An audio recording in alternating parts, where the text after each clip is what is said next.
அனைவருக்கும் வணக்கம். 10th social குடிமையியல் நடுவண் அரசு. கற்றலை நோக்கங்கள். குடியரசுத் தலைவர் மற்றும் துணை குடியரசுத் தலைவர் ஆகியோரின் அதிகாரங்களை பற்றி அறிதல், பிரதம அமைச்சர் மற்றும் அமைச்சரவை பற்றி அறிதல், மக்களவை மற்றும் மாநிலங்களவை பற்றி புரிந்து கொள்ளுதல், உச்சநீதிமன்றம் பற்றி அறிதல். அறிமுகம். இந்திய நாட்டின் உயர்ந்த அரசாங்க அமைப்பு நடுவண் அரசு ஆகும். இதன் தலைமையகம் புதுதில்லியில் அமைந்துள்ளது. இந்திய அரசியலமைப்பின் பகுதி 5 52 முதல் 78 வரையிலான சட்டப்பிரிவுகள் நடுவண் அரசின் நிர்வாகம் பற்றி குறிப்பிடுகின்றன. நடுவண் அரசு இதனோட தலைமையகம் எங்கே இருக்குன்னு பார்த்தீங்களா, புதுதில்லியில் இருக்குது. இந்திய அரசியலமைப்பில் 5வது பகுதியில் 52 முதல் 78 வரையிலான சட்டப்பிரிவுகள் நடுவண் அரசு நிர்வாகம் பற்றி குறிப்பிடுகின்றன. இந்திய அரசியலமைப்பை உருவாக்கியவர்கள் இந்தியாவின் பரந்த மற்றும் பன்முகத்தன்மையை கருத்தில் கொண்டு இந்தியாவிற்கு கூட்டாட்சி முறையிலான அரசை வழங்கியுள்ளனர். நடுவண் அரசு 3 அங்கங்களை கொண்டது. அவை நிர்வாகம், சட்டமன்றம், நீதித்துறை ஆகியனவாகும். நடுவண் அரசு 3 அங்கங்களை கொண்டது. அவை நிர்வாகம், சட்டமன்றம், நீதித்துறை. நடுவண் நிர்வாகம் என்பது குடியரசுத் தலைவர், துணை குடியரசுத் தலைவர், பிரதம அமைச்சரவை தலைவராக கொண்ட அமைச்சரவை குழு மற்றும் இந்திய அரசின் தலைமை வழக்குரைஞர் ஆகியோரை உள்ளடக்கியது ஆகும். இந்த நடுவண் அரசுங்கிறது யாரெல்லாம் உள்ளடக்கியதுன்னா, குடியரசுத் தலைவர், துணை குடியரசுத் தலைவர், பிரதம அமைச்சரவை தலைவராக கொண்ட அமைச்சரவை குழு மற்றும் இந்திய அரசின் தலைமை வழக்குரைஞர். நடுவண் சட்டமன்றமானது நாடாளுமன்றம் என்று அழைக்கப்படுகிறது. இந்த நடுவண் சட்டமன்றத்தை தான் நம்ம நாடாளுமன்றம் என்று அழைக்கின்றோம். நடுவண் அரசு. நடுவண் அரசுக்கு கீழே 3 நிர்வாகம், சட்டமன்றம், நீதித்துறை 3 பிரிவுகளை கொண்டது. நிர்வாகம் யாரோட கீழே இருக்குன்னா, இந்திய குடியரசுத் தலைவர், அவருக்கு அடுத்தபடி துணை குடியரசுத் தலைவர், அவருக்கும் கீழே பிரதம அமைச்சர், அமைச்சரவை குழு. சட்டமன்றம்ங்கிறது நாடாளுமன்றம்ங்கிறது மாநிலங்களவை, மக்களவை. மாநிலங்களவைங்கிறது ராஜ்யசபா, மக்களவை லோக்சபா. இந்த லோக்சபாவில் எத்தனை உறுப்பினர்கள், மக்களவையில் எத்தனை உறுப்பினர்கள் இருக்காங்கன்னா 543 உறுப்பினர்கள் மக்களால் தேர்ந்தெடுக்கப்பட்டவர்கள். ரிவர்ஸில் இருந்து படிச்சுக்கோங்க, 3, 4, 5ன்னு ஞாபகம் வச்சுக்கிறதுக்காக. 543 உறுப்பினர்கள் மக்களால் தேர்ந்தெடுக்கப்பட்டவர்கள். 2 உறுப்பினர்கள் குடியரசுத் தலைவரால் நியமிக்கப்பட்ட ஆங்கிலோ இந்தியர்கள். ஓவரால் 543 + 2 545 பேர் மக்களவையில் இருப்பாங்க.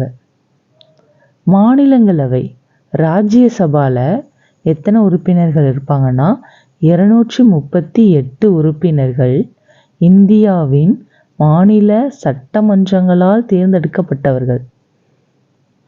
மாநில சட்டமன்றங்களால் தேர்ந்தெடுக்கப்பட்டவங்க தான் இந்த 238 உறுப்பினர்கள். ப்ளஸ் 12 உறுப்பினர்கள் குடியரசுத் தலைவரால் நியமனம் செய்யப்பட்டவர்கள். இங்கே ஸ்ட்ரெயிட்டாக குடியரசுத் தலைவரால் நியமிக்கப்படுறாங்க. அங்கே 2 பேர் ஆங்கிலோ இந்தியன், குடியரசுத் தலைவரால் நியமிக்கப்பட்ட ஆங்கிலோ இந்தியர்கள். 238 + 12 250 பேர், அங்கே 545 பேர். நீதித்துறை இந்திய உச்சநீதிமன்றம், இந்திய தலைமை நீதிபதி, அவங்களுக்கு கீழே மற்ற நீதிபதிகள். இதுதான் நடுவண் அரசோட 3 பிரிவுகள். அவங்களுக்கு கீழே யாரெல்லாம் செயல்படுறாங்க அப்படிங்கிறது இந்த அட்டவணை மூலம் தெரிந்து கொள்ளலாம். இது 2 அவைகளை கொண்டது. அவை மாநிலங்களவை ராஜ்யசபா மற்றும் மக்களவை லோக்சபா ஆகியனவாகும். நடுவண் நீதித்துறை உச்ச நீதிமன்றத்தை கொண்டுள்ளது. ஸோ அந்த நடுவணோட நீதித்துறை தான் உச்ச நீதிமன்றம், சுப்ரீம் கோர்ட். இந்திய குடியரசுத் தலைவர். நடுவண் அரசின் நிர்வாகத் தலைவர் குடியரசுத் தலைவர் ஆவார். அவர் பெயரளவில் நிர்வாக அதிகாரம் பெற்றவர். அவர் இந்தியாவின் முதல் குடிமகன் ஆவர். முப்படைகளின் தலைமை தளபதியாக செயல்படுகிறார். நடுவண் அரசின் அரசியலமைப்பு தலைவராகவும் உள்ளார். அரசியலமைப்பு சட்டப்பிரிவு 53 படி குடியரசுத் தலைவர் நேரடியாகவோ அல்லது அவருடைய சார்நிலை அலுவலர்கள் மூலமாகவோ நடுவண் அரசின் நிர்வாக அதிகாரங்களை அரசியலமைப்பின்படி செயல்படுத்துகிறார். ஸோ முதல் குடியரசுத் தலைவராக இருந்தவர் யாரு? டாக்டர் ராஜேந்திர பிரசாத். இவர் தான் இந்தியாவின் முதல் குடிமகன். அதாவது குடியரசுத் தலைவராக இருக்கிறவங்க தான் இந்தியாவின் முதல் குடிமகன் ஆவர். இவங்க தான் முப்படைகளின் தலைமை தளபதியாக செயல்படுகிறார். ஸோ இவங்களுக்கான சட்டப்பிரிவு 53 படி குடியரசுத் தலைவர் நேரடியாகவோ அல்லது அவருடைய சார்நிலை அலுவலர் மூலமாகவோ நடுவண் அரசின் நிர்வாக அதிகாரங்களை அரசியலமைப்பின்படி செயல்படுத்துகிறார். தேர்தலில் போட்டியிடுவதற்கான தகுதிகள். ஸோ இந்த குடியரசுத் தலைவர் தேர்ந்தெடுக்கிறதுக்கான தகுதிகள் என்னென்னங்கிறத பார்க்கலாம். இந்திய குடிமகனாக இருத்தல் வேண்டும். 35 வயது பூர்த்தியடைந்தவராக இருத்தல் வேண்டும். நடுவண் அரசிலோ மாநில அரசிலோ அல்லது உள்ளாட்சி அமைப்புகளிலோ ஊதியம் பெறும் பதவியில் இருத்தல் கூடாது. மக்களவை உறுப்பினராவதற்கான தகுதியினை பெற்றிருத்தல் வேண்டும். அவரின் பெயரை குடியரசுத் தலைவரை தேர்ந்தெடுக்கும் வாக்காளர் குழுமத்தில் உள்ள 50 வாக்காளர்கள் முன்மொழியவும் மேலும் 50 வாக்காளர்கள் வழிமொழியவும் வேண்டும். ஸோ இவங்களுக்கு 50 பேர் இவங்களோட பெயரை சொல்லி வரணும். அப்புறம் இன்னொரு 50 பேர் அதை வழிமொழியணும் அப்படின்னு சொல்கிறாங்க. குடியரசுத் தலைவர் பாராளுமன்ற உறுப்பினராகவோ அல்லது சட்டமன்ற உறுப்பினராகவோ பதவி வகிக்க கூடாது. ஸோ குடியரசுத் தலைவராக இருக்கிறவங்க பாராளுமன்ற உறுப்பினராகவோ சட்டமன்ற உறுப்பினராகவோ இருக்கக்கூடாது. ஒருவேளை பதவி வகிக்கும் பட்சத்தில் குடியரசுத் தலைவராக அவர் பதவி ஏற்கும் நாளில் அப்பதவி காலியானதாக கருதப்படும். ஸோ இவங்க அந்த பதவிக்கு வந்தனா அந்த பதவி காலியாயிடுமா.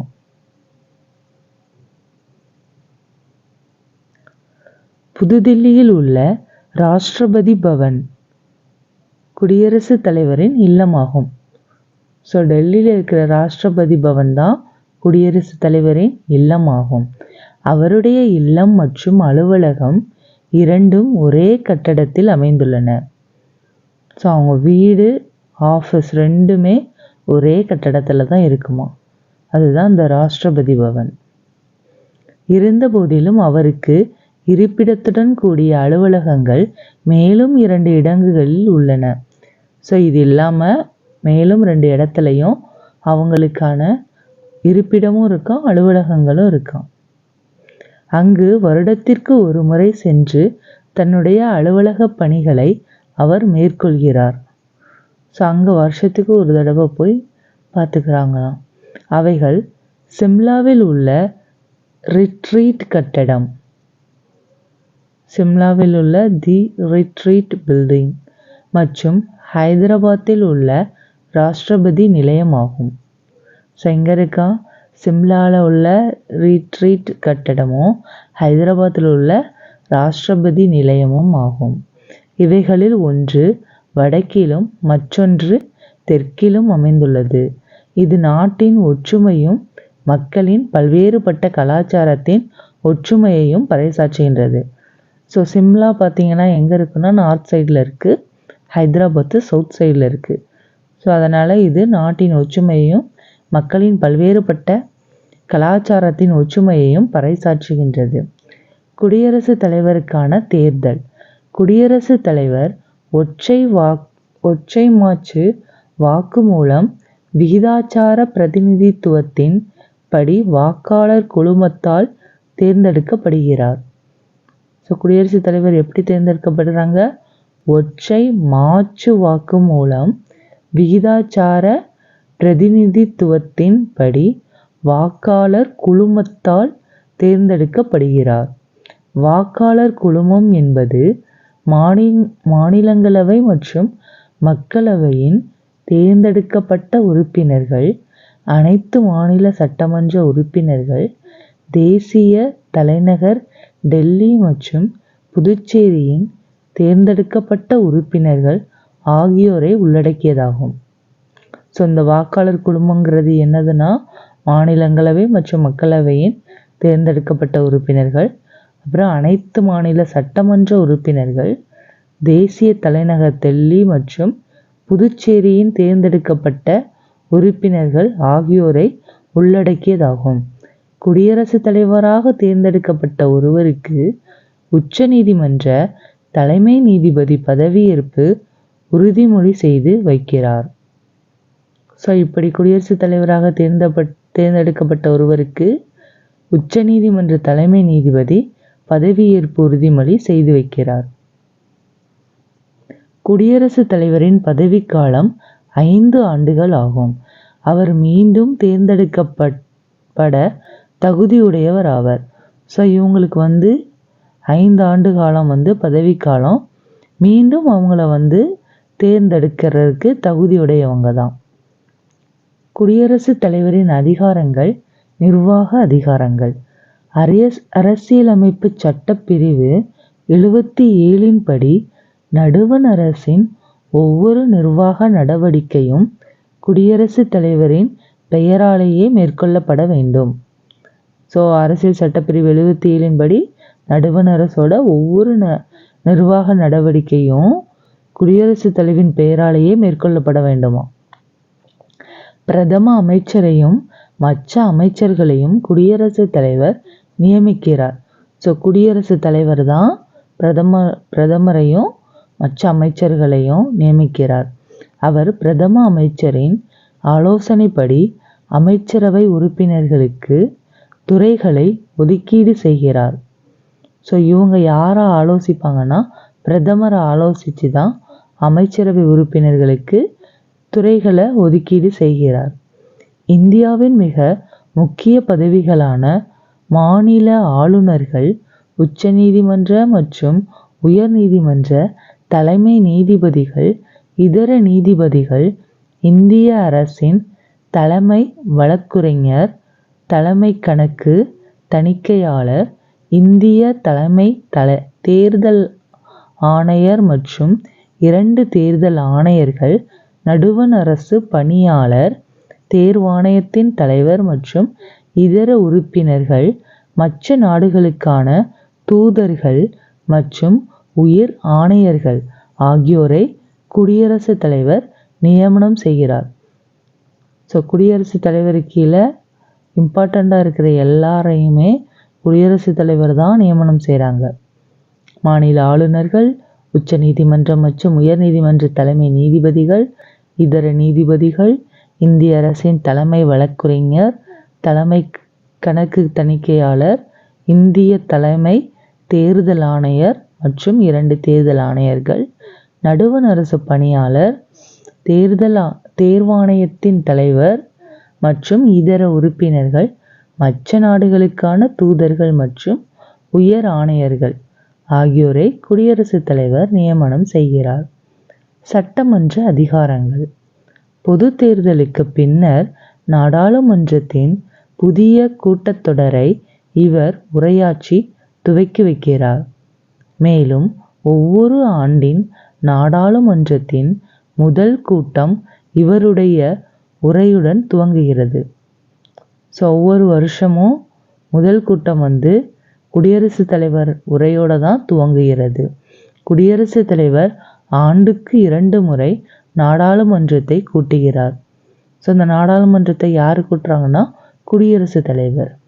அவர் நாடாளுமன்றத்தின் எந்த ஒரு அவையிலும் ஒரு சட்ட மசோதா நிலுவையில் இருந்தாலும் அது குறித்து செய்தியை நாடாளுமன்றத்திற்கு அனுப்பலாம்.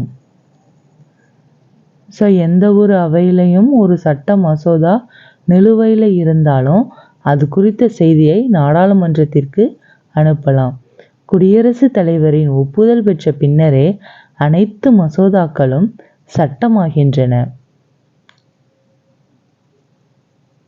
நிதி மசோதாவை குடியரசுத் தலைவரின் ஒப்புதல் இன்றி நாடாளுமன்றத்தில் அறிமுகம் செய்ய முடியாது.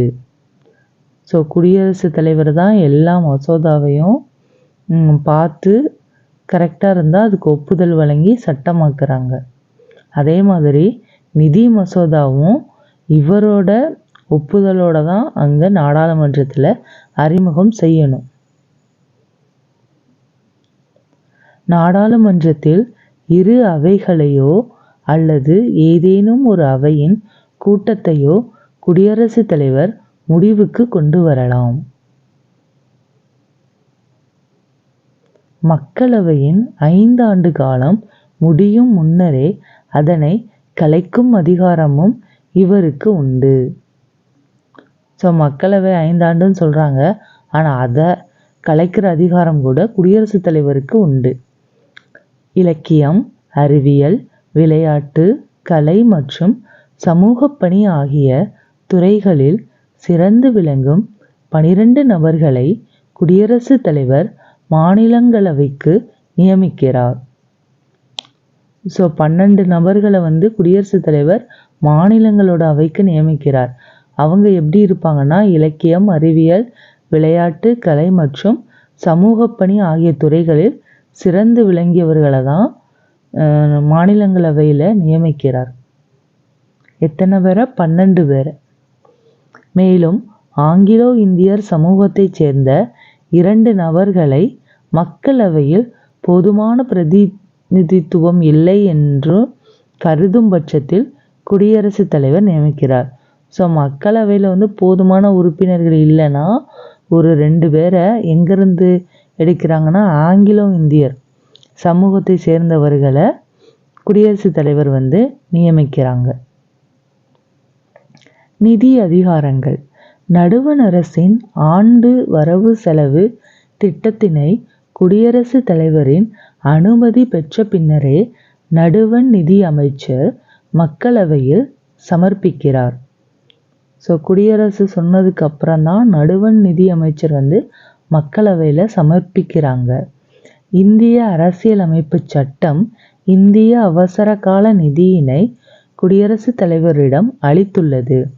அவரின் பரிந்துரையின்றி எந்த ஒரு மானிய கோரிக்கையும் கொண்டு வர முடியாது. இந்தியாவின் அவசர நிதியிலிருந்து அரசின் எதிர்பாராத செலவினங்கள் மேற்கொள்ளும் அதிகாரம் அவருக்கு மட்டுமே உண்டு. ஒவ்வொரு 5 ஆண்டுகளுக்கும் ஒரு நிதிக்குழுவினை அமைக்கிறார். ஸோ ஒவ்வொரு 5 ஆண்டுக்கும் ஒரு தடவை ஒரு நிதிக்குழுவை குடியரசுத் தலைவர் அமைக்கின்றார். நீதி அதிகாரங்கள்.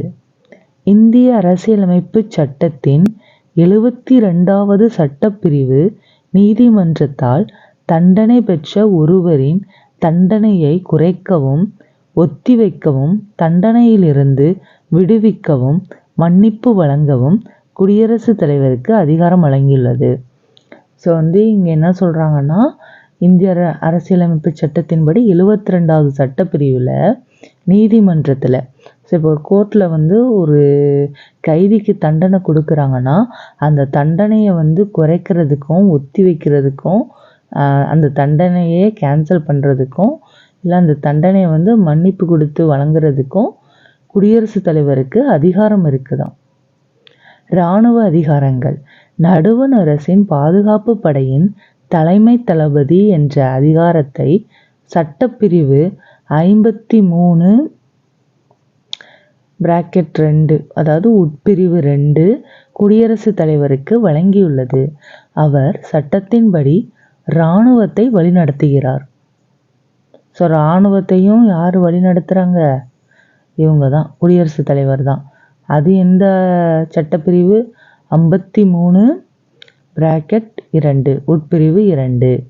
ஸோ நீதி அதிகாரங்கள், அந்த கோர்ட்டில் போய் ஒரு கைதிக்கு வந்து தண்டனையை பற்றி பேசுகிறது என்ன பிரிவு? 72. ராஜதந்திர அதிகாரங்கள், வெளிநாடுகளுக்கான இந்திய தூதர்களை குடியரசுத் தலைவர் நியமிப்பதோடு மட்டுமல்லாமல் அவர் இந்தியாவுக்கான வெளிநாட்டு தூதர்களையும் வரவேற்கிறார். வெளிநாடுகளுக்கான அனைத்து உடன்படிக்கைகளையும் ஒப்பந்தங்களும் குடியரசுத் தலைவரின் பெயராலேயே நடைபெறுகின்றன. ஸோ இப்போ ஒரு நாட்டுக்கும் இன்னொரு நாட்டுக்கும் ஒரு ஒப்பந்தம் போடுறாங்கன்னா அது யாரை வச்சு போடணும்? குடியரசுத் தலைவரோட பெயரில் தான் அந்த ஒப்பந்தங்கள் போடணுமா. நெருக்கடி நிலை அதிகாரங்கள், நெருக்கடி நிலையை அறிவிக்கும் அதிகாரம் 352வது சட்டப்பிரிவிலும், மாநில அரசை கலைக்கும் அதிகாரம் 356வது சட்டப்பிரிவிலும், நிதி நெருக்கடியை அறிவிக்கும் அதிகாரம் 360வது சட்டப்பிரிவிலும் உள்ளது. ஸோ நெருக்கடி நிலையில் இருக்கும்போது 352வது சட்டப்பிரிவு, மாநில அரசை கலைக்கணும்னா 356வது சட்டப்பிரிவு, நிதி நெருக்கடியை சமாளிக்கணும் அப்படிங்கிறது எந்த அதிகாரம்னா 360. கேரளா மற்றும் பஞ்சாப் மாநிலங்களில் அதிகபட்சமாக 9 முறை குடியரசுத் தலைவர் ஆட்சி நடைமுறைப்படுத்தப்பட்டுள்ளது. ஸோ இங்கே வந்து ஏதோ ஒரு ப்ராப்ளம் நடந்திருக்கு. ஸோ அதனால் குடியரசுத் தலைவர் ஆட்சி நடத்தியிருக்காங்க. இது வரைக்கும் எத்தனை நடத்தியிருக்காங்கன்னா 9 முறை. எங்கே? கேரளா மற்றும் பஞ்சாபில். குடியரசுத் தலைவர் நீக்கம். குடியரசுத் தலைவர் தன்னுடைய பணித்துறப்பு கடிதத்தினை துணை குடியரசுத் தலைவரிடம் வழங்கலாம். அவர் சட்டப்பிரிவு 61(e) இன் படி அரசியலமைப்பை மீறிய குற்றச்சாட்டு நிரூபிக்கப்படுவதன் மூலம் பதவி நீக்கம் செய்யப்படலாம். ஸோ இன்கேஸ் வந்து குடியரசுத் தலைவர் வந்து ஏதாவது ஒரு அரசியலமைப்பு சட்டத்தை மீறிட்டாங்கன்னா அவரே வந்து பணியை வந்து நான் துறந்துக்கிறேன்னு சொல்லிட்டு துணை குடியரசுத் தலைவருக்கு வழங்கலாமா. இது எந்த சட்டப்பிரிவில் இருக்குன்னா 61(e)ல இருக்கு. இவருக்கு எதிரான இக்குற்றச்சாட்டு நாடாளுமன்றத்தின் இரு அவைகளிலும் தீர்மானமாக கொண்டு வரப்பட்டு நிறைவேற்றப்பட வேண்டும். ஸோ இவங்களோடத யார் வந்து பார்க்கணுன்னா நாடாளுமன்றத்தில் உள்ள இரு அவைகள், மக்களவை, மாநிலங்களவை, அவங்களோட தீர்மானத்துக்கு அப்புறம்தான் இந்த இது நிறைவேற்றப்பட வேண்டும். மேலும் அவைக்கு வருகை புரிந்தவர்களில் 1/4 குறையாமல் ஆதரவு தெரிவிக்க வேண்டும். 1/4 குறையாமல் ஆதரவு தெரிவிக்க வேண்டும்.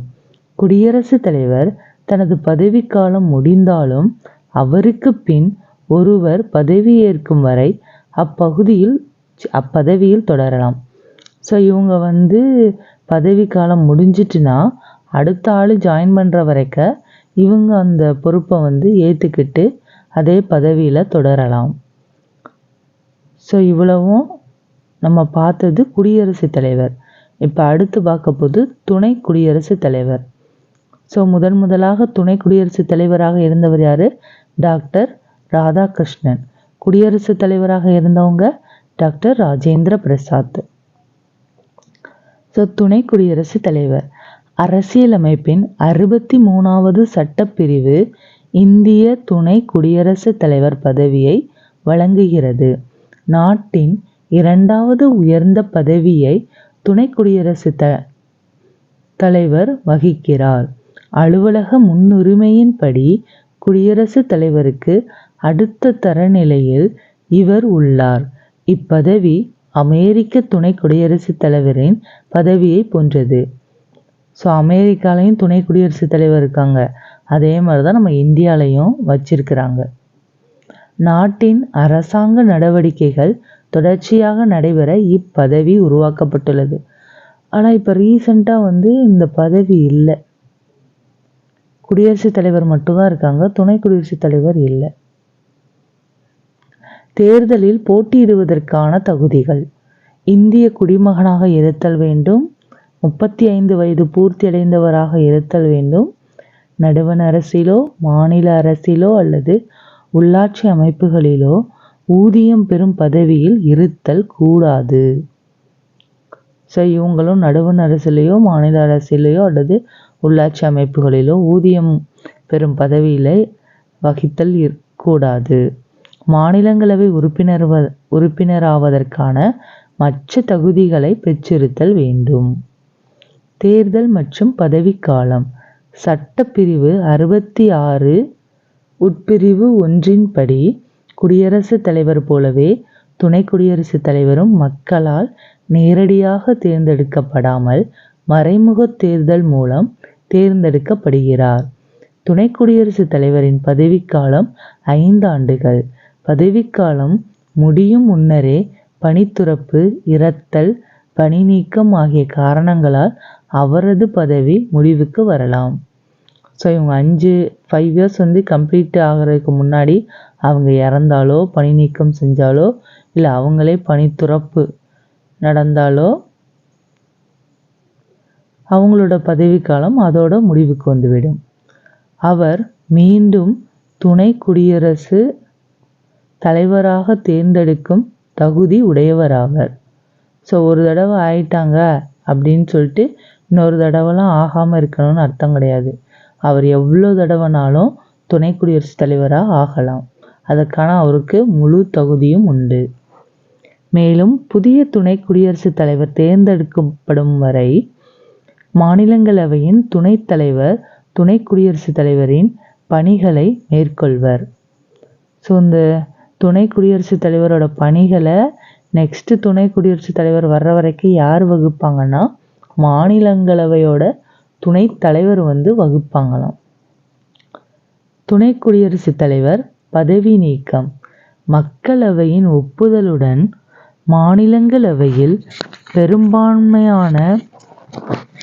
பெரும்பான்மையுடன் நிறைவேற்றப்பட்ட தீர்மானத்தின் மூலம் துணை குடியரசுத் தலைவரை பதவியிலிருந்து நீக்கலாம். ஸோ இவங்களோட பதவி எப்படி நீக்கலாம்னா மக்களவையின் ஒப்புதலோட மாநிலங்களவையில் பெரும்பான்மையாக நிறைவேற்றிருக்கணும். தீர்மானத்தின் மூலம் துணை குடியரசுத் தலைவரை பதவியிலிருந்து நீக்கலாம். இத்தகைய தீர்மானம் கொண்டு வர குறைந்தபட்சம் 14 நாட்களுக்கு முன்னரே துணை குடியரசுத் தலைவருக்கு ஒரு அறிவிப்பை வழங்க வேண்டும். ஸோ இப்போ மக்களவையும் மாநிலங்களவையும் சேர்ந்து நமக்கு இந்த குடியரசுத் தலைவர் வேண்டாம் அப்படின்னு அவங்க சொல்கிறாங்கன்னா 14 நாட்களுக்கு முன்னரே அந்த துணை குடியரசுத் தலைவருக்கு ஒரு அறிவிப்பை வழங்க வேண்டும். துணை குடியரசுத் தலைவரின் செயல்பாடுகள்: துணை குடியரசுத் தலைவர் மாநிலங்களவையின் தலைவராக செயல்படுகிறார். ஸோ இந்த துணை குடியரசுத் தலைவர் தான் மாநிலங்களவையோட தலைவராகவும் இருக்கிறாங்க. மாநிலங்களவையின் நடவடிக்கைகளை முறைப்படுத்துகிறார். மாநிலங்களவையின் மரபு ஒழுங்கு முறைகளை தீர்மானிக்கிறார். மாநிலங்களவையின் தீர்மானம் அல்லது கேள்விகளை அனுமதிப்பதை முடிவு செய்கிறார். மிகப்பெரிய பிரச்சனையின் போது அவையின் நடவடிக்கைகளை அவர் ஒத்திவைக்கவும் அல்லது முடிவுக்கு கொண்டு வரவும் செய்கிறார். ஸோ ரொம்ப பெரிய பிரச்சனை நடந்ததுன்னா அதை இவர் ஒத்தியும் வைக்கலாம், முடிவுக்கும் கொண்டு வரலாம். அந்த அளவுக்கு இவங்களுக்கு அதிகாரம் இருக்குது. குடியரசுத் தலைவர் உடல்நலக்குறைவால் தனது கடமைகளை ஆற்ற இயலாத போதும் அல்லது நாட்டில் இல்லாத போதும் துணை குடியரசுத் தலைவர் அதிகபட்சமாக 6 மாத காலத்தில் அவரின் பணிகளை கவனிப்பார். ஸோ இவர் துணை குடியரசுத் தலைவராக இருந்துட்டும் இப்போ குடியரசுத் தலைவர் நம்ம நாட்டில் இல்லாமல் வேறு நாட்டுக்கு போயிருக்காங்க அப்படிங்கிற பட்சத்துலேயும் அவர் அந்த இடத்துல இல்லாத போது இவர் அதிகபட்சமாகவே 6 மாதம் வரைக்கும் குடியரசுத் தலைவர் பதவியை வகிக்கலாம் அப்படின்னு சொல்கிறாங்க. ஸோ குடியரசுத் தலைவர் மற்றும் துணை குடியரசுத் தலைவர் பதவிகள் ஒரே சமயத்தில் காலியாக இருக்கும் பட்சத்தில். ஸோ குடியரசுத் தலைவர் இல்லைன்னா துணை குடியரசுத் தலைவர் பார்த்துக்குவாங்க. ஆனால் இவங்க 2 பேருமே இல்லைன்னா யார் பார்த்துக்குவாங்கன்னா உச்ச நீதிமன்ற தலைமை நீதிபதி குடியரசுத் தலைவரின் பணிகளை செயலாற்றுவார். 1969ஆம் ஆண்டு இத்தகைய ஒரு நிகழ்வின் போது உச்சநீதிமன்ற தலைமை நீதிபதி எம். ஹிதயத்துல்லா குடியரசுத் தலைவராக நியமிக்கப்பட்டார். ஸோ இந்த மாதிரி ஒரு சம்பவம் நடந்திருக்கு. எப்போனா 1969 உச்சநீதிமன்ற தலைமை நீதிபதி எம். ஹிதயத்துல்லா குடியரசுத் தலைவராக நியமிக்கப்பட்டார். முடிவு வாக்கு காஸ்டிங் ஓட்டு. மாநிலங்களவையில் சட்ட மசோதாவின் மீது நடைபெற்ற வாக்கெடுப்பு சமநிலையில் இருக்கும் பட்சத்தில் அரசியலமைப்பு சட்டப்பிரிவு 100 படி துணை குடியரசுத் தலைவர் வாக்கு அளிக்கலாம். இது சட்ட மசோதாவின் ஒப்புதலுக்கு 1 வாக்கு மட்டுமே தேவை என்ற நிலையை குறிக்கிறது. அவருடைய முடிவுக்கு எதிர்ப்பு தெரிவிக்க எவருக்கும் உரிமை இல்லை. பிரதம அமைச்சர் பிரதமர். அரசியலமைப்பு சட்டப்பிரிவு 74 உட்பிரிவு 1 குடியரசுத் தலைவருக்கு உதவிடவும் அறிவுரை வழங்கிடவும் பிரதம அமைச்சரை தலைவராக கொண்ட ஒரு நடுவண் அமைச்சரவை குழு இருக்கும் என குறிப்பிடுகிறது. ஸோ இவங்க 74(1) குடியரசுத் தலைவருக்கு உதவிடவும் அறிவுரை வழங்கிடவும் பிரதம அமைச்சரை தலைவராக கொண்ட ஒரு நடுவண் அமைச்சரவை குழு இருக்கும் என குறிப்பிடுகிறது. இந்தியாவின் பிரதம அமைச்சர் பதவியானது வெஸ்ட்மின்ஸ்டர் அரசியலமைப்பு ஜனநாயக முறையிலிருந்து ஏற்றுக்கொள்ளப்பட்டது. ஸோ இந்த பிரதமருங்கிற அமைச்சர் பதவியை எங்கிருந்து கொண்டு வந்தாங்கன்னா, இங்கிலாந்தின் நாடாளுமன்றம் வெஸ்ட்மின்ஸ்டர் அரண்மனையில் அமைந்துள்ளதால் அவர்களின் நாடாளுமன்ற முறை வெஸ்ட்மினிஸ்டர் முறை என்று அழைக்கப்படுகிறது. ஸோ இங்கிலாந்து நாடாளுமன்றத்திலிருந்து உள்ள பதவி தான் நம்ம இந்தியாவில் பிரதமர் பதவியை கொண்டு வந்திருக்கோம். ஸோ நம்ம இந்தியாவோட பிரதமருங்கிறது இங்கிலாந்து நாடாளுமன்றத்தோட வெஸ்ட்மின்ஸ்டர் அரண்மனையில் அமைந்துள்ளதால் அவர்களின் நாடாளுமன்ற முறை வெஸ்ட்மினிஸ்டர் முறை என்று அழைக்கப்படுகிறது. அந்த முறையை தான் நம்ம இந்தியாவில் கொண்டு வந்திருக்கோம். மக்களவையின் பெரும்பான்மை கட்சியின் தலைவரை பிரதம அமைச்சராக குடியரசுத் தலைவர் நியமிக்கிறார். மற்ற அமைச்சர்களை பிரதம அமைச்சரின் ஆலோசனையின்படி குடியரசுத் தலைவர் நியமிக்கிறார். மக்களவையில் எந்த ஒரு கட்சிக்கும் தனிப்பெரும்பான்மை பலம் இல்லையெனில் குடியரசுத் தலைவர் எந்த கட்சி அமைச்சரவையை அமைக்க முடியுமோ அக்கட்சியின் தலைவரை அவர் அழைத்து அரசு அமைக்க கூறலாம். குடியரசுத் தலைவர் அமைச்சர்களுக்கு பதவி பிரமாணமும் இரகசிய காப்பு பிரமாணமும் செய்து வைக்கின்றார். நாடாளுமன்ற உறுப்பினராக இல்லாதவர் கூட அமைச்சராக நியமிக்கப்படலாம். ஆனால் அவர் 6 மாதங்களுக்குள் நாடாளுமன்றத்திற்கு தேர்ந்தெடுக்கப்படுதல் வேண்டும். தனிப்பட்ட முறையிலும் ஒட்டுமொத்தமாகவும் மக்களவைக்கு பொறுப்புடையவர்கள் ஆவர். ஸோ முதல் பிரதம அமைச்சர் யாருன்னா ஜவஹர்லால் நேரு. பிரதம அமைச்சரின் செயல்பாடுகளும் கடமைகளும். அரசியலமைப்பு சட்டப்பிரிவு 78 பிரதம அமைச்சரின் கடமைகளை பற்றி குறிப்பிடுகிறது. பிரதம அமைச்சர் அமைச்சர்களின் நிலையை அறிந்து அவர்களுக்கு அரசின் பல்வேறு துறைகளை ஒதுக்கீடு செய்கிறார். தான் தலைமை வகிக்கும் அமைச்சரவை கூட்டத்தின் தேதி, நிகழ்ச்சி நிரல் அஜெண்டா குறித்து முடிவு செய்வார்.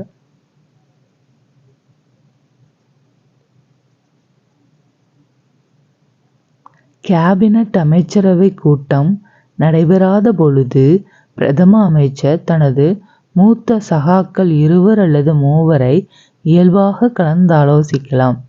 ஸோ கேபினட் அமைச்சரவை கூட்டம் இல்லாத போது பிரதமர் மூத்த சகாக்கள் 2 அல்லது 3 இயல்பாக கலந்து ஆலோசிக்கலாம். பிரதம அமைச்சர் பல்வேறு துறைகளின் பணிகளை மேற்பார்வையிடுகிறார். நடுவண் அரசின் விவகாரங்கள் மற்றும் சட்டத்திற்கான முன்மொழிவுகள் போன்ற அமைச்சரவையின் அனைத்து முடிவுகளையும் குடியரசுத் தலைவருடன் விவாதிக்கிறார். பிரதம அமைச்சர் என்பவர் குடியரசுத் தலைவருக்கும் அமைச்சரவைக்கும் இடையே பாலமாக செயல்படுகிறார். ஸோ பிரதம அமைச்சர் தான் குடியரசுத் தலைவருக்கும் அமைச்சரவைக்கும் இடையே பாலமாக செயல்படுகிறார். பிரதம அமைச்சர் நாட்டின் உண்மையான தலைவர் ஆவார். நாட்டினோட உண்மையான தலைவர் பிரதம அமைச்சர். அவர் நாட்டின் முக்கிய செய்தி தொடர்பாளராகவும் செயல்படுகிறார். இவர்தான் நாட்டின் உண்மையான தலைவர், நாட்டின் முக்கிய செய்தி தொடர்பாளராகவும் செயல்படுகிறார். சர்வதேச மாநாடுகளான காமன்வெல்த், அணிசேரா நாடுகளின் உச்சி மாநாடு, சார்க் நாடுகளின் மாநாடு ஆகியவற்றில் இந்திய நாட்டின் பிரதிநிதியாக பிரதமர் பங்கு கொள்கிறார். ஸோ இப்போ சர்வதேச மாநாடு, காமன்வெல்த்து, அணிசேரா நாடுகளின் உச்சி மாநாடு, சார்க் நாடுகளின் மாநாடு, இந்த மாநாட்டுக்கெல்லாம் யார் பங்கு பெறுவாங்கன்னா பிரதமர் தான். இந்திய நாட்டின் பிரதிநிதியாக பிரதமர் தான் பங்கு கொள்கிறார். அமைச்சரவை குழு. தேர்தலுக்கு பின்னர் பிரதம அமைச்சரின் ஆலோசனையின்படி குடியரசுத் தலைவர் அமைச்சரவையை நியமிக்கிறார். ஒட்டுமொத்த மக்களவை உறுப்பினர்களில் 15% மட்டுமே அமைச்சரவை உறுப்பினர்களாக பிரதம அமைச்சர் உட்பட 15%. ஒட்டுமொத்த மக்களவை உறுப்பினர்களில் 15% மட்டுமே அமைச்சரவை உறுப்பினர்களாக பிரதம அமைச்சர் உட்பட இருத்தல் வேண்டும் என இந்திய அரசியலமைப்பு சட்டம் வரையறுத்துள்ளது. நடுவண் அமைச்சர்களின் வகைகள். ஸோ இந்த அமைச்சர் சொல்கிறோம், அவங்க வகைகளை 3 தரமாக பிரிச்சிருக்கிறாங்க. 1 கேபினட் அல்லது ஆட்சிக்குழு அமைச்சர்கள், 2 இராஜாங்க அமைச்சர்கள், 3 இணை அமைச்சர்கள். கேபினட் அல்லது ஆட்சிக்குழு, இராஜாங்க அமைச்சர்கள், இணை அமைச்சர்கள். கேபினட் அமைச்சர்கள் நிர்வாகத்தின் மைய கருவை உருவாக்கும் மூத்த அமைச்சர்களின் முறைசாரா அமைப்பே கேபினட் ஆகும். ஸோ மூத்த அமைச்சர்களின் முறைசாரா அமைப்பே கேபினட் ஆகும். இதுதான் நிர்வாகத்தின் மைய கருவை உருவாக்கும் மூத்த அமைச்சர்களின் முறைசாரா அமைப்பே கேபினட் ஆகும். கேபினட் அரசாங்கத்தின் பாதுகாப்பு, நிதி, வெளியுறவு கொள்கைகள், உள்துறை ஆகியவற்றின் முக்கிய முடிவுகளை எடுக்கிறது. இராஜாங்க அமைச்சர்கள். அமைச்சரவை குழுவின் 2வது வகையினரே இராஜாங்க அமைச்சர்கள் ஆவர். அவர்கள் தங்களுக்கு ஒதுக்கப்பட்ட துறைகளின் பொறுப்பு அமைச்சராக செயல்படுகின்றனர். ஆனால் அழைப்பு விடுத்தால் மட்டுமே இவர்கள் அமைச்சரவை கூட்டத்தில் கலந்து கொள்வர். ஸோ நீங்கள் இந்த கூட்டத்துக்கு வரணும் அப்படின்னு அவங்களுக்கு லெட்டர் கொடுத்தா மட்டும்தான் இவங்க வரணுமா. இணை அமைச்சர்கள். அமைச்சரவையில் 3வதாக இணை அமைச்சர்கள் உள்ளனர். கேபினட் அமைச்சர்கள் அல்லது இராஜாங்க அமைச்சர்களுக்கு ஒப்படைக்கப்பட்ட கடமைகளை செயலாற்றுவதில் இவர்கள் உதவி புரிகின்றனர். ஸோ அந்த 2 பேருக்கும் இவங்க உதவி செய்கிறதுக்காக இருக்கிறாங்க இந்த இணை அமைச்சர்கள். இந்திய நாடாளுமன்றம். நடுவண் அரசின் சட்டம் இயற்றும் அங்கமாக நாடாளுமன்றம் திகழ்கிறது. இந்திய நாடாளுமன்றம் 3 பகுதிகளை கொண்டது. அவைகள் குடியரசுத் தலைவர், ராஜ்யசபா மாநிலங்களவை, லோக்சபா மக்களவை. நாடாளுமன்றமானது மாநிலங்களவை என்னும் மேலவையும் மக்களவை என்னும் கீழவையும் கொண்டுள்ளதால் இது ஈரவை சட்டமன்றம் என்றும் அழைக்கப்படுகிறது. ஸோ மாநிலங்களவைங்கிறது மேலவை, மக்களவைங்கிறது கீழவை. 2 அவையையும் கொண்டுள்ளதால் இது ஈரவை சட்டமன்றம் என்றும் அழைக்கப்படுகிறது. மாநிலங்களவை ராஜ்யசபா என்றழைக்கப்படும் மாநிலங்களவை 250 உறுப்பினர்களை கொண்டது. இதில் 238 உறுப்பினர்கள் மாநில சட்டமன்ற உறுப்பினர்கள் மற்றும் யூனியன் பிரதேச சட்டமன்ற உறுப்பினர்களால் மறைமுக தேர்தல் மூலம் தேர்ந்தெடுக்கப்படுகின்றனர்.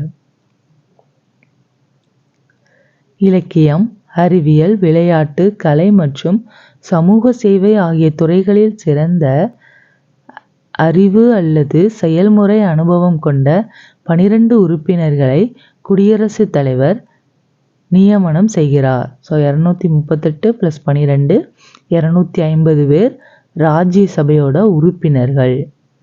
மாநிலங்களவை உறுப்பினர் ஆவதற்கான தகுதிகள்: இந்திய குடிமகனாக இருத்தல் வேண்டும், 30 வயது பூர்த்தி அடைந்தவராக இருத்தல் வேண்டும், அரசாங்கத்தில் ஊதியம் பெறும் பதவியில் இருத்தல் கூடாது, மனநிலை சரியில்லாதவராகவோ அல்லது பெற்ற கடனை திருப்பித் தர முடியாதவராகவோ இருத்தல் கூடாது, மக்களவையிலோ அல்லது எந்தவொரு சட்டமன்றத்திலோ உறுப்பினராக இருத்தல் கூடாது.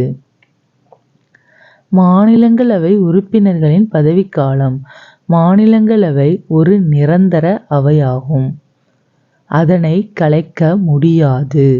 மாநிலங்களவை உறுப்பினர்களின் பதவிக்காலம் 6 ஆண்டுகள் ஆகும். அதன் உறுப்பினர்களில் 1/3 பகுதியினர் ஒவ்வொரு 2 ஆண்டுகளுக்கும் பிறகு ஓய்வு பெறுகின்றனர். அதனால் ஏற்படும் காலியிடங்கள் புதிய உறுப்பினர்களால் நிரப்பப்படுகின்றன. துணை குடியரசுத் தலைவர் பதவி வழி மாநிலங்களவையின் தலைவராக செயல்படுகிறார். ஸோ துணை குடியரசுத் தலைவர் மாநிலங்களோட தலைவராக செயல்படுகிறார்னு சொல்லியிருந்தோம். மாநிலங்களவையின் துணைத் தலைவர் அதன் உறுப்பினர்களால் தேர்ந்தெடுக்கப்படுகிறார். ஸோ மாநிலங்களவையோட உறுப்பினர்களை வச்சு தான் இந்த மாநிலங்களவையின் துணைத் தலைவர் தேர்ந்தெடுக்கப்படுகிறார். தேர்தல்: தேர்ந்தெடுக்கப்பட்ட மாநில சட்டமன்ற உறுப்பினர்களால் எம்எல்ஏஸ் ஒற்றை மாற்று வாக்கு மூலம் விகிதாச்சார பிரதிநிதித்துவ முறையில் மாநிலங்களவை உறுப்பினர்கள் தேர்ந்தெடுக்கப்படுகின்றனர். இந்த தேர்தல் முறை மறைமுக தேர்தல் எனப்படும். ஸோ எம்எல்ஏவை தேர்ந்தெடுக்கிறது மறைமுக தேர்தல் ஆகும். இவர்கள் மக்களால் நேரடியாக தேர்ந்தெடுக்கப்படுவதில்லை. நிதி மசோதா: நிதி மசோதாவினை திருத்தம் செய்யவோ அல்லது நிராகரிக்கவோ மாநிலங்களவைக்கு அதிகாரம் இல்லை. மக்களவையில் மட்டுமே நிதி மசோதாவினை அறிமுகப்படுத்த முடியும். இம்மசோதா மாநிலங்களவையின் ஒப்புதலுடன் சட்டமாக மாறும். மாநிலங்களவை 14 நாட்களுக்குள் ஒப்புதல் அளிக்கப்படவில்லை எனில் ஒப்புதல் பெறாமலேயே சட்டமாகிவிடும். ஸோ நிதி மசோதாவை திருத்தம் செய்கிறதுக்கோ நிராகரிக்கிறதுக்கோ மாநிலங்களவைக்கு அதிகாரம் கிடையாது. மக்களவையில் மட்டுமே தான் நிதி மசோதாவை அறிமுகப்படுத்த முடியும். ஆனால் மாநிலங்களவையோட ஒப்புதல் பெற்று தான் அது மசோதா நிறைவேற்றணும். மாநிலங்களவைக்கு 16 நாட்கள் டைம் கொடுப்பாங்க. அந்த டயத்துக்குள்ளே அவங்களோட விருப்பத்தை சொல்லணும். அப்படி எதுவுமே சொல்லலைன்னா அவங்களோட ஒப்புதல் பெறாமலேயே அந்த மசோதாவை சட்டமாக இயற்றி விடுவார்கள். எந்த முன்மொழிவுகளையும் மக்களவை நிராகரிக்கலாம்.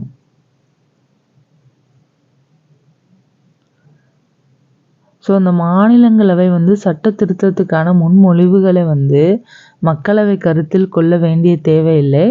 எந்த முன்மொழிவுகளையும் மக்களவை நிராகரிக்கலாம். ஸோ மாநிலங்களவையெல்லாம் சொல்கிறத மக்களவை கேட்க மாட்டாங்க. மக்களவை: மக்களவையானது மக்களால் தேர்ந்தெடுக்கப்பட்ட பிரதிநிதிகளை கொண்ட இந்திய நாடாளுமன்றத்தின் புகழ்மிக்க அவையாகும். ஸோ மக்களவைங்கிறது தான் மக்களால் தேர்ந்தெடுக்கப்பட்ட பிரதிநிதிகளை கொண்ட இந்திய நாடாளுமன்றத்தின் புகழ்மிக்க அவையாகும். மக்களவைக்கு அதிகபட்சமாக தேர்ந்தெடுக்கப்படும் உறுப்பினர்கள் 552.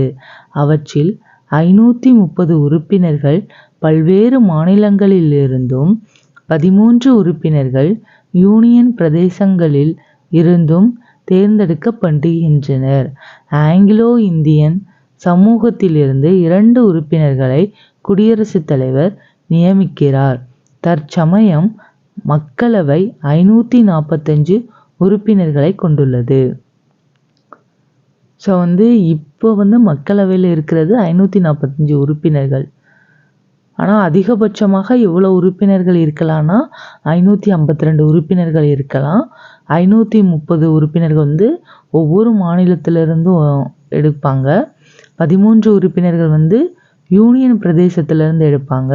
2 உறுப்பினர்கள் ஆங்கிலோ இந்தியன் சமூகத்திலிருந்து எடுப்பாங்க. மக்களவை உறுப்பினர் ஆவதற்கான தகுதிகள்: இந்திய குடிமகனாக இருத்தல் வேண்டும். 25 வயதிற்கு உடையவராய் இருத்தல் கூடாது. அவரது பெயர் நாட்டின் ஏதாவது ஒரு பகுதியின் வாக்காளர் பட்டியலில் இடம்பெற்றிருத்தல் வேண்டும். நடுவண் அரசு, மாநில அரசு அலுவலகங்களில் ஊதியம் பெறும் பதவியில் இருத்தல் கூடாது. மனநிலை சரியில்லாதவராகவோ அல்லது பெற்ற கடனை திருப்பி செலுத்த இயலாதவராகவோ இருத்தல் கூடாது. மக்களவை உறுப்பினர்களின் பதவிக்காலம்: பொதுவாக மக்களவை தன்னுடைய முதல் கூட்டத்திலிருந்து 5 ஆண்டுகள் செயல்படும். அதன் காலம் முடிவதற்கு முன் பிரதம அமைச்சரின் ஆலோசனையின் பேரில் குடியரசுத் தலைவர் மக்களவையை கலைக்கலாம். பொதுவாக மக்களவை தன்னுடைய முதல் கூட்டத்திலிருந்து 5 ஆண்டுகள் செயல்படும். அதன் காலம் முடிவதற்கு முன் பிரதம அமைச்சரின் ஆலோசனையின் பெயரில் குடியரசுத் தலைவர் மக்களவையை கலைக்கலாம். இந்திய அரசியலமைப்பின் அவசர நிலை சட்டத்தின்படி மக்களவையின் நம்பிக்கை வாக்கெடுப்பில் எந்தவொரு கட்சிக்கோ அல்லது கூட்டணிக்கோ பெரும்பான்மை இல்லாத பட்சத்தில் குடியரசுத் தலைவர் மக்களவையை கலைக்கலாம். இந்த மக்களவையை குடியரசுத் தலைவர் கலைக்கலாம். அந்த 2 கட்சிக்கும் எந்த ஒரு கட்சிக்கோ கூட்டணிக்கோ பெரும்பான்மை இல்லாத பட்சத்தில் 2 பேர்த்தில் யாராவது பெரும்பான்மையாக இருக்கணும். அப்படி இல்லாத பட்சத்தில் அந்த மக்களவையை கலைக்கிற உரிமை யாருக்கு இருக்குன்னா குடியரசுத் தலைவருக்கு இருக்குது. மக்களவை தேர்தல்: மக்கள் தொகையின் அடிப்படையில் உருவாக்கப்பட்ட நாடாளுமன்ற தொகுதிகளில் உள்ள மக்களால் நேரடியாக மக்களவை உறுப்பினர்கள் தேர்ந்தெடுக்கப்படுகின்றனர். மக்களவை தேர்தலுக்கான ஏற்பாடுகள், மேற்பார்வையிடுதல், நடத்துதல் ஆகிய பணிகளை இந்திய தேர்தல் ஆணையம் மேற்கொள்கிறது.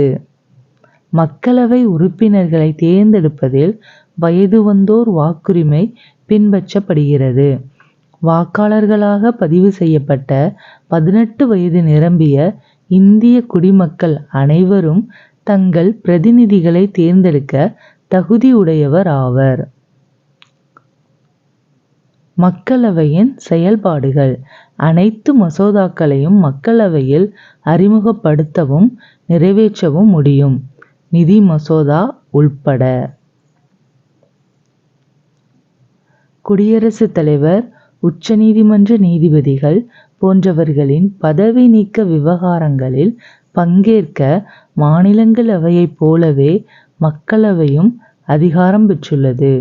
அரசியலமைப்பு சட்ட திருத்தத்திற்கான எந்த ஒரு மசோதாவை நிறைவேற்றுவதிலும் மாநிலங்களவையைப் போலவே மக்களவையும் சமமான அதிகாரம் பெற்றுள்ளது. மக்களவை உறுப்பினர்கள் குடியரசுத் தலைவர், துணை குடியரசுத் தலைவர் ஆகியோரை தேர்ந்தெடுக்கும் அதிகாரம் பெற்றுள்ளது. நம்பிக்கையில்லா தீர்மானம் மக்களவையில் மட்டுமே அறிமுகப்படுத்த முடியும். தமிழகத்திலிருந்து நாடாளுமன்றத்திற்கு தேர்ந்தெடுக்கப்படும் உறுப்பினர்கள்: மாநிலங்களவை 18 உறுப்பினர்கள், மக்களவை 39 உறுப்பினர்கள். நம்ம தமிழ்நாட்டில் இருந்து நாடாளுமன்றத்தில் மக்களவையில் எத்தனை பேர் இருக்காங்கன்னா 39 உறுப்பினர்கள், மாநிலங்களவையில் 18 உறுப்பினர்கள் இருக்கின்றார்கள். சபாநாயகர் மக்களவையை தலைமையேற்று நடத்துபவர் சபாநாயகர் ஆவர். அவர் மக்களவை உறுப்பினர்களால் தேர்ந்தெடுக்கப்படுகிறார். நாடாளுமன்ற மக்களாட்சியில் சபாநாயகரின் பதவி ஒரு முக்கிய இடத்தை வகிக்கிறது. மக்களவை கலைக்கப்பட்டாலும் புதிய சபாநாயகர் தேர்ந்தெடுக்கும் வரை அவர் பதவியில் நீடிப்பார். நாடாளுமன்ற இரு அவைகளின் கூட்டத்திற்கு தலைமை வகிப்பார். அவர் ஒரு மசோதாவை நிதி மசோதாவோ அல்லது சாதாரண மசோதாவா என தீர்மானிக்கும் அதிகாரம் பெற்றுள்ளார். ஸோ இந்த சபாநாயகர் தான் ஒரு மசோதாவை நிதி மசோதாவா அல்லது சாதாரண மசோதாவா என தீர்மானிக்கும் அதிகாரம் சபாநாயகருக்கு தான் உண்டு. சபாநாயகரோட பதவி காலியாக இருக்கும்போது அல்லது வருகை புரியாத போதும் துணை சபாநாயகர் மக்களவைக்கு தலைமை வகிப்பார்.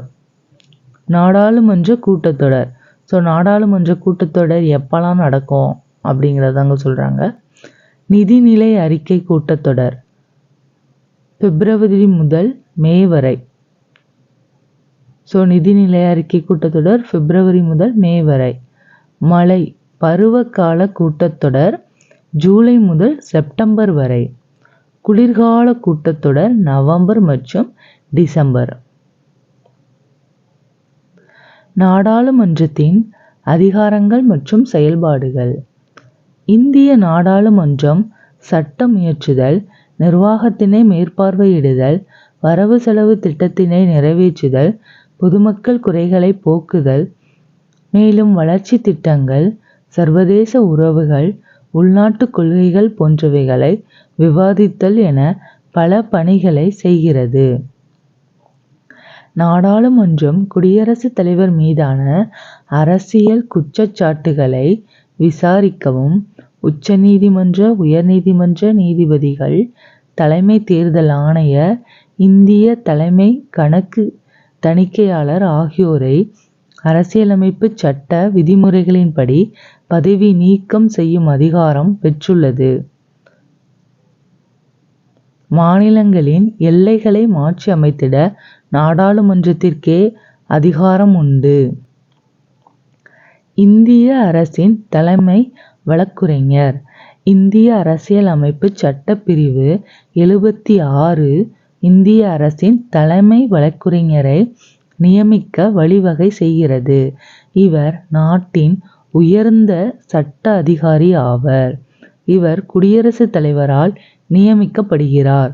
உச்சநீதிமன்ற நீதிபதியாக தேவையான தகுதிகளை இவரும் கொண்டிருக்க வேண்டும். அவர் எந்த நேரத்திலும் குடியரசுத் தலைவரால் பதவியிலிருந்து அகற்றப்படலாம் அல்லது அவர் குடியரசுத் தலைவருக்கு பதவி விலகல் கடிதத்தை அளித்து பதவி விலகலாம். இந்திய அரசின் தலைமை வழக்குரைஞரின் அதிகாரங்கள் மற்றும் செயல்பாடுகள். இவர் குடியரசுத் தலைவரால் குறிப்பிடப்பட்ட சட்ட விவகாரங்கள் மீது இந்திய அரசாங்கத்திற்கு ஆலோசனை வழங்குவார். இந்தியாவில் உள்ள அனைத்து நீதிமன்றங்களிலும் வழக்காடும் உரிமை இவருக்கு உண்டு. ஸோ இந்தியாவில் உள்ள எந்த நீதிமன்றத்திலனாலும் இவருக்கு வழக்காடுற உரிமை இருக்குது.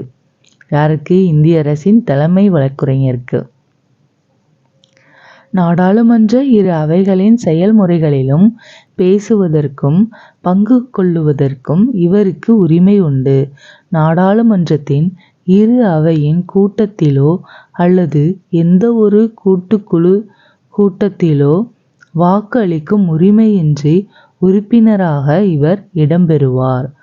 நாடாளுமன்ற உறுப்பினர் ஒருவருக்கு கிடைக்கக்கூடிய அனைத்து சலுகைகளையும் சட்ட விலக்கு அளிப்புகளையும் இவரும் பெறுகிறார். நீதித்துறை. நடுவண் அரசாங்கத்தின் 3வது அங்கம் நீதித்துறை ஆகும். குடிமக்களின் உரிமைகளையும் சுதந்திரத்தையும் பாதுகாப்பதில் நீதித்துறை முக்கிய பங்கு வகிக்கிறது. உச்ச நீதிமன்றம். இந்திய அரசியலமைப்பு சட்டத்தின் பாதுகாவலன் உச்ச நீதிமன்றம் ஆகும். இந்திய அரசியலமைப்பு சட்டத்தினோட பாதுகாவலன் யாரு? உச்ச நீதிமன்றம். நடுவண் மாநில அரசுகளின் சட்டமன்ற நிர்வாக பிரிவுகளிலிருந்து நீதித்துறை தன்னாட்சி பெற்று விளங்குகிறது. ஒருங்கிணைந்த நீதித்துறை என்பது நாடு முழுவதும் நீதித்துறையானது ஒற்றை அதிகார படிநிலையை கொண்டுள்ளதாகும். நீதித்துறை தன்னாட்சி பெற்று விளங்குகிறது. ஒருங்கிணைந்த நீதித்துறை என்பது நாடு முழுவதும் நீதித்துறையானது ஒற்றை அதிகார படிநிலையை கொண்டுள்ளதாகும். குடிமக்களின் உரிமைகளையும் சுதந்திரத்தையும் பாதுகாப்பதில் நீதித்துறை முக்கிய பங்கு வகிக்கிறது. புதுதில்லியில் அமைந்துள்ள இந்திய உச்ச நீதிமன்றம் 1950 ஜனவரி 28ஆம் நாள் துவங்கப்பட்டது. ஸோ டெல்லியில் இருக்கிற சுப்ரீம் கோர்ட் 1950 ஜனவரி 28ஆம் நாள் துவங்கப்பட்டது. இது 1935ஆம் ஆண்டு இந்திய அரசு சட்டத்தின் கீழ் நிறுவப்பட்ட கூட்டாட்சி நீதிமன்றத்தை தொடர்ந்து உருவாக்கப்பட்டது. ஸோ இந்திய அரசு சட்டம் எப்போ? 1935. உச்ச நீதிமன்றத்தின் அமைப்பு 1950ஆம் ஆண்டு அரசியலமைப்பின் தொடக்கத்தில் ஒரு தலைமை நீதிபதி உட்பட 8 நீதிபதிகளை உச்ச நீதிமன்றம் கொண்டிருந்தது. ஸோ உச்ச நீதிமன்றத்தில் 1950ஆம் படி தொடக்கத்தில் தலைமை நீதிபதி உட்பட 8 நீதிபதிகளை உச்ச நீதிமன்றம் கொண்டிருந்தது.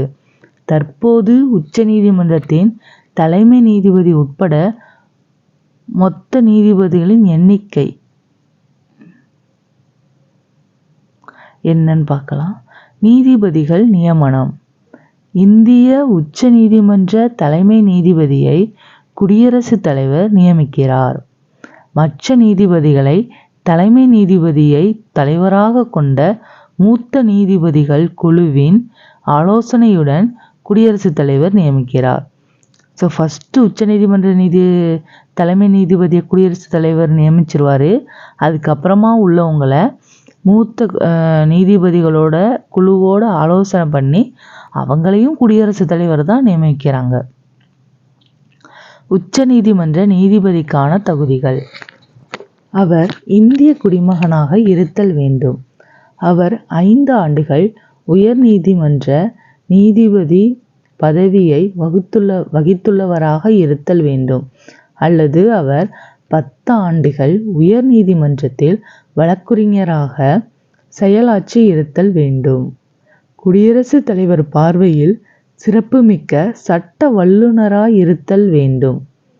தற்காலிக அடிப்படையில் உச்ச நீதிமன்ற நீதிபதிகளை நியமிக்க அரசியலமைப்பு சட்டம் வழிவகை செய்கிறது. உச்ச நீதிமன்ற தலைமை நீதிபதி உட்பட இதர நீதிபதிகள் 65 வயது வரை பதவியில் நீடிப்பர். உச்ச நீதிமன்ற நீதிபதிகள் தங்கள் பதவிக்காலம் முடிவதற்கு முன்பாக குடியரசுத் தலைவரிடம் பதவி விலகல் கடிதத்தை அளித்து பதவி விலகலாம். அல்லது பெருங்குற்றத்தின் மூலம் உண்டான கண்டன தீர்மானத்தின் மூலம் உச்ச நீதிமன்ற நீதிபதிகளை பதவியிலிருந்து நீக்கும் அதிகாரத்தினை நாடாளுமன்றம் பெற்றுள்ளது. உச்ச நீதிமன்றத்தின் நிரந்தர தலைமையிடம் புதுதில்லியில் உள்ளது.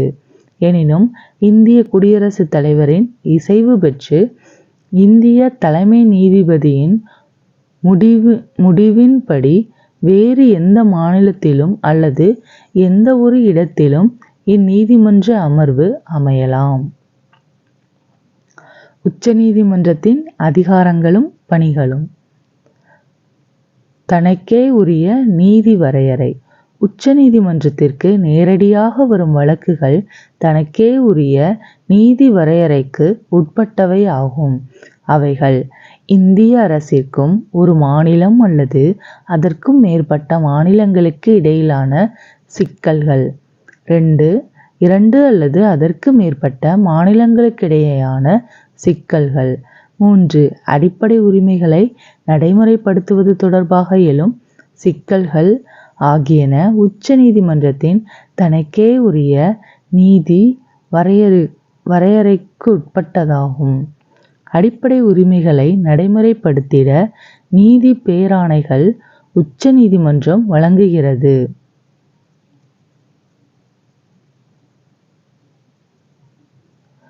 மேல்முறையீட்டு நீதி வரையறை. உச்ச நீதிமன்றமே நாட்டின் இறுதி மேல்முறையீட்டு நீதிமன்றமாகும். அதாவது நம்ம சின்ன சின்ன கோர்ட்டுக்கெல்லாம் போகிறோம், அதுக்கப்புறம் ஹைகோர்ட்டு போகிறோம், அதுக்கப்புறம் ஃபைனலாக போகிறது சுப்ரீம் கோர்ட்டு. அந்த சுப்ரீம் கோர்ட்டுக்கு மேலே வேறு எதுவுமே கிடையாதாம். ஸோ அந்த உச்ச நீதிமன்றம் தான் ஃபைனல், அதுக்கு மேலே எதுவும் கிடையாது. ஸோ உச்ச நீதிமன்றமே நாட்டின் இறுதி மேல்முறையீட்டு நீதிமன்றமாகும். மாநில உயர் நீதிமன்றங்கள் உரிமையியல், குற்றவியல், அரசியலமைப்பு வழக்குகள் மீதான தீர்ப்புகளுக்கு எதிரான மேல்முறையீட்டு வழக்குகளை உச்ச நீதிமன்றம் விசாரிக்கின்றது. அப்படிப்பட்ட வழக்குகளை தீர்க்க அரசியலமைப்பு சட்டப்படி மேலும் சட்ட விளக்கம் தேவை என உயர்நீதிமன்றம் சான்றிதழ் அளித்தால் மட்டுமே அவ்வழக்குகளை உச்ச நீதிமன்றத்தின் முன் கொண்டு செல்ல முடியும். ஆலோசனை நீதி வரையறை. பொது முக்கியத்துவம் வாய்ந்த எந்த ஒரு சட்டம் அல்லது உண்மை மீதான உச்ச நீதிமன்றத்தின் கருத்தினை பெற அரசியலமைப்பு சட்டம் குடியரசுத் தலைவருக்கு அதிகாரத்தினை வழங்குகிறது. அடுத்து இதர நீதி வரையறை. உச்ச நீதிமன்றம் பிறப்பிக்கும் ஆணை இந்தியாவின் அனைத்து பகுதியிலுள்ள நீதிமன்றங்களையும் கட்டுப்படுத்தும். குடியரசுத் தலைவரின் ஒப்புதல் பெற்று நீதிமன்றத்தின் பொதுவான செயல்முறைகள், வழிமுறைகளை ஒழுங்குபடுத்தும் விதிகளை உருவாக்க உச்ச நீதிமன்றத்திற்கு அதிகாரம் வழங்கப்பட்டுள்ளது. அடுத்து நீதி புனராய்வு. ஒரு சட்டத்தினை அரசியலமைப்பு சட்டத்திற்கு முரணானது என அறிவிக்கும் அதிகாரம் உச்ச நீதிமன்றத்திடம் உள்ளது. இது நீதி புனராய்வு, நீதிமன்ற மறு ஆய்வு அதிகாரம் எனப்படும்.